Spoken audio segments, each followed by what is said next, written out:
सारांश में आपका हार्दिक स्वागत है। दोस्तों, सब्सक्राइब करें हमारा चैनल और जुड़े रोज एक ताजा तरीन और नई जानकारी के साथ, और शेयर भी करें हमारे वीडियोस अगर आपको पसंद आए तो। श्रावण में आते हैं शिव अपनी ससुराल।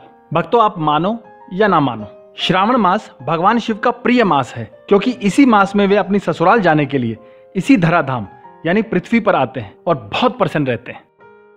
और किसी को अपने ससुराल जाने से खुशी मिलती हो या ना मिलती हो, लेकिन भगवान भोलेनाथ बहुत प्रसन्न होते हैं।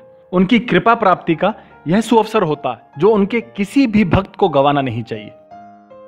इस मास का प्रत्येक दिन, हर दिन विशेष फल प्रदान करने वाला होता है। श्रावण मास, श्रावण नक्षत्र तथा सोमवार का संबंध भगवान शिव से जुड़ा है। श्रावण मास में धर्म कर्म का श्रवण किया जाता है, अतः इसे श्रावण मास इसीलिए कहा जाता है।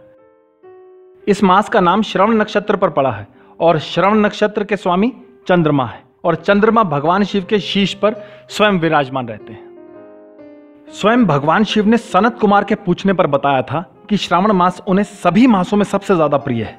इसका कारण पूछने पर उन्होंने बताया कि इसी दिन सती ने अपने पिता दक्ष के घर में देह का त्याग किया था। अगले जन्म में सती ने पार्वती नाम से हिमाचल व मैना के घर में जन्म लिया। इस मास में पार्वती ने निराहार रहकर घोर तप किया था। माता पार्वती की इस तपस्या से प्रसन्न होकर भगवान शिव ने पार्वती को अपनी अर्धांगिनी स्वीकार किया था। उसी समय से यह मास भगवान शिव को अति प्रिय हो गया।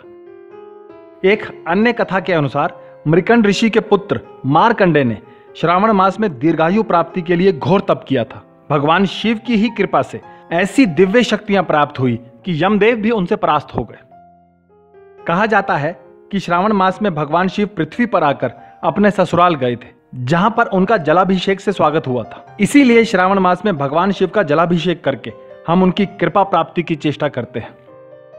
पुराणों के अनुसार समुद्र मंथन भी श्रावण मास में ही हुआ था। उस समय भगवान शिव ने हलाहल विष का पान कर लिया था। उस विष के प्रभाव को कम करने के लिए देवताओं ने भगवान शिव का जलाभिषेक किया था। तभी से श्रावण मास में भगवान शिव के जलाभिषेक की परंपरा चल पड़ी है। जय भोलेनाथ।